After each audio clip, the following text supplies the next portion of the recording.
सुनोगे हिजाब और निकाब को सुनोगे, या उन लोगों का साथ दोगे जो अखिलेश के साथ खड़े होकर हमारी मां और बहनों से इस तरह की रिकेट हरकत करना चाहते थे?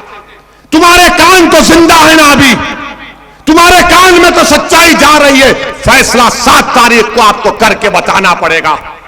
जिसने हमारे हिजाब और निकाब और मुस्लिम औरत की आवाज उसके कान तक नहीं पहुंची, मगर जो जुल्म करता है, जिसने बदतमीजी के अल्फाज अनाप शनाप बका, आज वो अखिलेश की पार्टी में अखिलेश के बाजू खड़ा है। ये फैसला आपको करना है मेरे अजीज दोस्तों, मेरी इज्जतदार मां और बहनों, मेरे अजीज दोस्तों और बुजुर्गों। इसीलिए हम आपसे कह रहे हैं कि अब दरी नहीं बिछाएंगे, अब दरी नहीं बिछाएंगे। और अखिलेश यादव से पूछा गया कि कर्नाटका की वो बच्ची जो हिजाब और निकाब का मसला चल रहा है, मीडिया ने पूछा बोलो अखिलेश इस पर कुछ बोलो, तो अखिलेश ने कहा सुनाई नहीं दे रहा है। हिजाब और निकाब की बात आई तो बहरे पड़ गए, और जब बात आई पूछा गया मीडिया ने मुस्लिम वोट, तो कहा कुछ नहीं सुनाई दे रहा है। आपने सुना ना वो वीडियो अखिलेश का? अब अखिलेश को क्या सुनाई दिया मालूम आपको? अखिलेश को क्या सुनाई दिया? अखिलेश को सुनील सिंह की तकरीर सुनाई दी, जिसमें उसने कहा था कि मुस्लिम महिलाओं को जो मरे हुए हैं उनकी कब्रों से निकालकर उनका बलात्कार किया जाएगा। उसकी तकरीर को अखिलेश ने सुना। अब बताओ मुबारकपुर की जनता, तुम किसको सुनोगे? हिजाब और निकाब को सुनोगे, या उन लोगों का साथ दोगे जो अखिलेश के साथ खड़े होकर हमारी मां और बहनों से इस तरह की रिकेट हरकत करना चाहते थे? तुम्हारे कान तो जिंदा है ना अभी, तुम्हारे कान में तो सच्चाई जा रही है। फैसला 7 तारीख को आपको करके बताना पड़ेगा।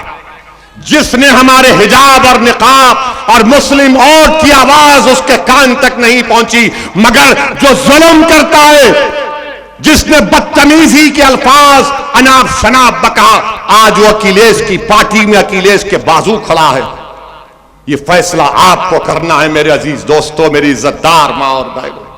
बताइए आप, और फिर इतनी कमजोर तो हम नहीं हुए हैं कि हम जमीर की आवाज पर कोई अच्छा फैसला ना ले पाए।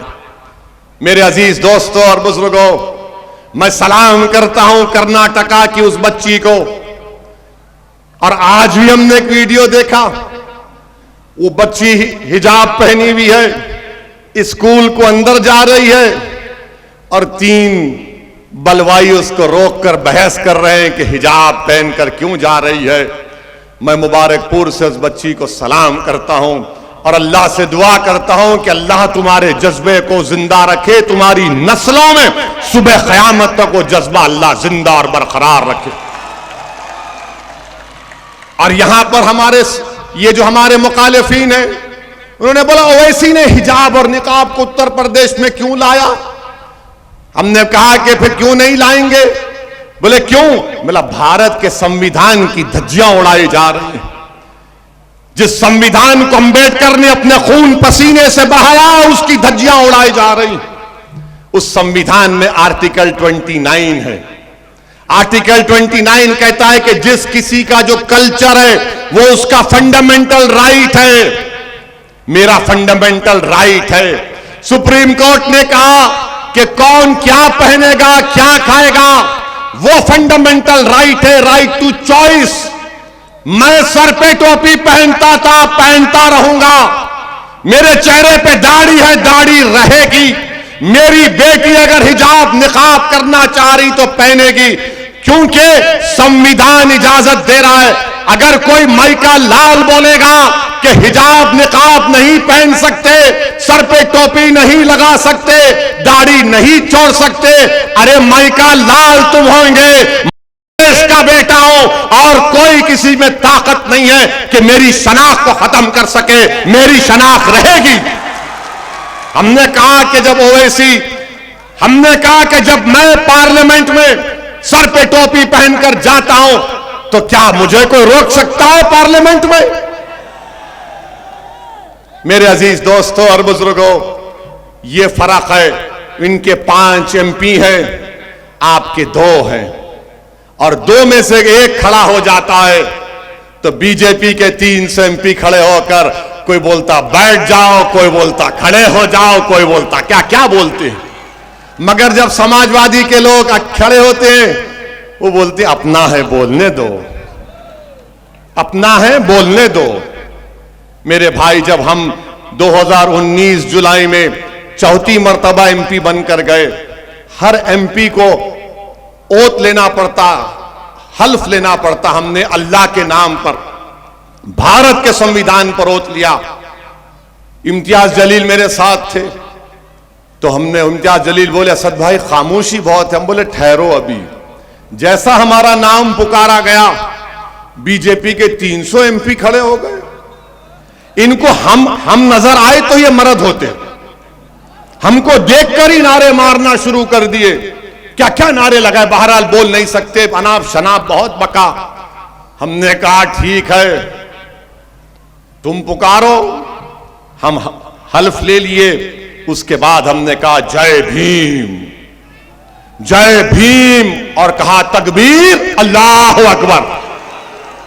बीजेपी के एमपी की तरफ पलट कर देखे हम, बोलो बेटा अब क्या है। समझ में नहीं आया, ये जय भीम और अल्लाह अकबर बोल दिया। बाद में बीजेपी के एमपी बोले ये कहां से आता तुम्हारे दिमाग में।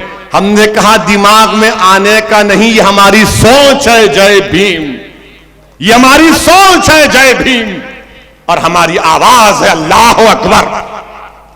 मेरे अजीज दोस्तों और बुजुर्गों, जो लोग आपसे कहेंगे कि मजलिस फिरका परस्त पार्टी है, हम उनसे बोलना चाह रहे हैं। एक मिसाल आपको देता हूं कि हमारी गाड़ी पर हमला हुआ, 4 गोलियां चलाई गई। 3 फरवरी को गोलियां चलाई गई, अल्लाह का करम था हम बच गए। हम 4 मर्तबा के एमपी हैं, 6 फीट करीब से हमने अपनी मौत को देखा, मगर उस दिन हमारा वक्त नहीं था। मगर जब हमारा भाषण हुआ पार्लियामेंट में, क्या हमने कहा जिस तरह राजीव गांधी ने कहा था कि जब एक पेड़ गिरता है जमीन पे तो जमीन हिल जाती है? क्या हमने कहा था कि रिएक्शन का काउंटर रिएक्शन होगा? क्या हमने किसी मजहब के बारे में कहा, किसी समाज के बारे में कहा कि इनका वो समाज से है, वो रिलीजन से नहीं कहा? हमने क्या कहा भारत की पार्लियामेंट में? इनको कट्टर कौन बनाया, कट्टरपंथी कौन बनाया इनको? बताओ, जब हम पे गोलियां चलाई गई तब भी हमें अपने उसको बहाना नहीं बनाया ध्रुवीकरण की राजनीति करने का।